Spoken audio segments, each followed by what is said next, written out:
Just kind of want to explain a little bit what's going on here. There is my Fisher cubby that you may have seen in an earlier video. Trail cam's over on that tree that baited up with deer scraps. But I don't know, maybe the second night that I had to bait here and skunked it up. Here, I'll show you this. That's my tree call, all spread out on that Fisher tree call, spread out on that birch tree there, putting out odor. But kind of what I wanted to explain was, if you're making cubbies for Fisher or bobcat, I've learned this through trail camming quite a bit on these bait stations. And you're going to have canines, fox, and coyotes, especially fox, at least in this area. You're going to have them coming in to those baits. But they rarely work a bait in a cubby.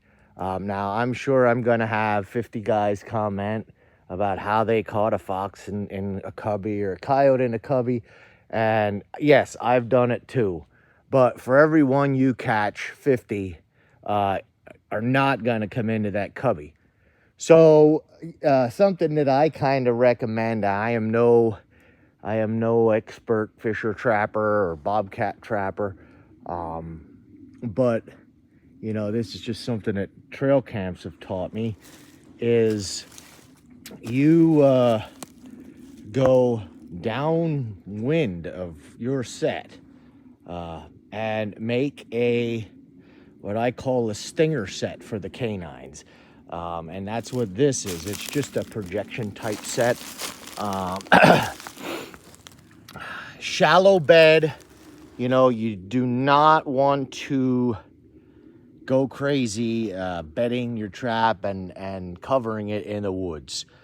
This is something Steve Lynn taught me, and Jerry Braley and Jerry LeBeau talked about it at Minktoberfest. Is the frost just creeps in this woods dirt, and it'll creep over your trap. So that was just surface bedded in there, not very solid at all, covered with leaves.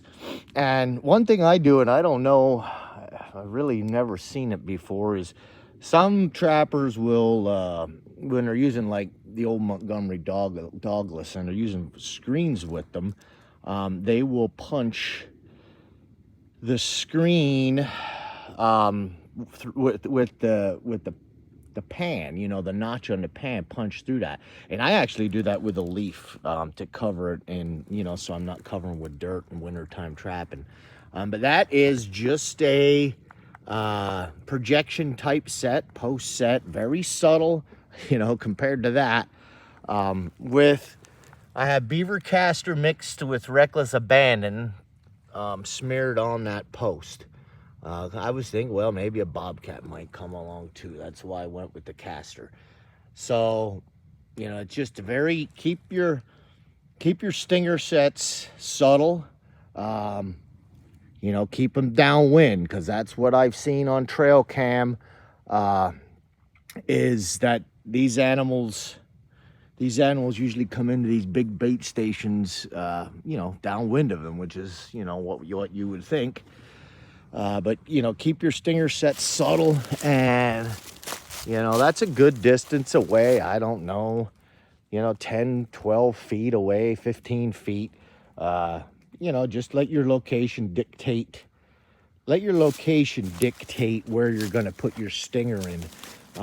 But if you're, there's just so many guys and girls in Pennsylvania Fisher and bobcat trapping. It's the hottest thing right now. And, you're checking these sets anyway. You might as well put in a couple of what I call these stinger sets, more or less subtle, flat, post projection type sets for canines. Put them in downwind of your cubbies, and, you can pick up some foxes like that. I probably should have used a drag here, but he didn't rip that up too hard. So yeah, that's about what I wanted to show you guys and girls. It's been a good season here so far for me, and we got ourselves a nice prime red to skin today. So talk to you all later.